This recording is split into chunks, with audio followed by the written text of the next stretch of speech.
Hey, what's up everybody?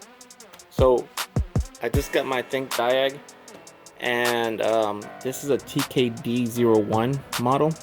I'm also going to use my iPad here so that it helps me communicate with the adapter. So we're going to try it on a 1999 Ford F250 with a 5.4 liter 2-valve. Now, so far it doesn't have an option to actually diagnose a 99 model, but I'm gonna kind of tinker with it to see if we can get the power balance function and check to see which cylinder in the engine is misfiring.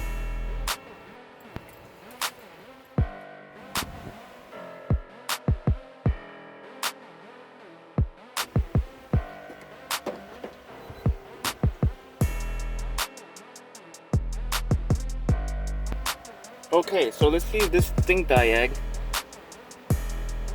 will allow us to do a power balance test.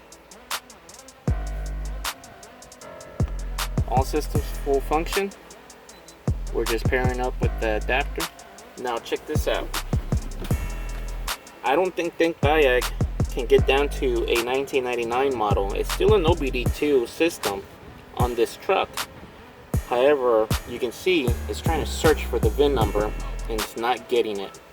So I found a way to trick the ThinkDiag, or at least just to get communication with the computer of the truck, of the F250 1999 model. So I'm going to exit, click onto this Ford USA, let it load up.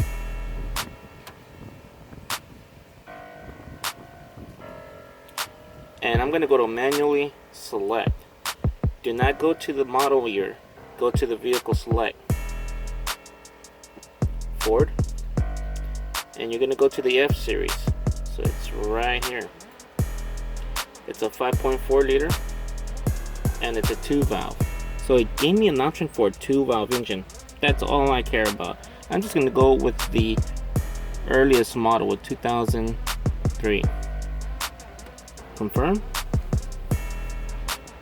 It's showing that it's an F250 Super Crew Cab. It's a 5.4 liter 2-valve. Again, that's all I care about. That I can read a 5.4 liter 2-valve. Okay, now we're gonna go to special functions. Go to powertrain, and check this out. We got the power balance option here. So let's give that a try.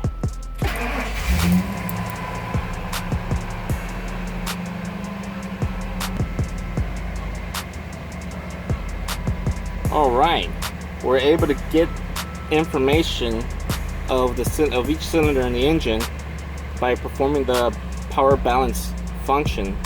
Now, this is a Ford thing right here, and it works really well. Now, this cost me $115 through Amazon.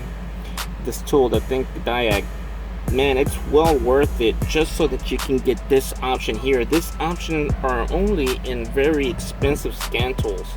And it gives you which cylinders are very, are not performing properly. If you notice, there are some low peaks of lines indicating here, and cylinder number 7 is acting up a little bit, okay, every once in a while. So what I would do with that is it gives me an option to check the spark plug and also the ignition coil, make sure the ignition coil is okay. More than likely it's the ignition coils. They're notorious for going bad. Now you don't have to guess at them. You can just replace the individual cylinder. Saves you time, saves you money, and headaches. So for me, ThinkDiag tool is awesome. Hope this helps you out. And also, I wanted to do this video because I wanted to know if the ThinkDiag can do a power balance in general, and it can. So there you go. If I can do it on a 99 model, man, you can definitely get them in the newer models. Alright, take care.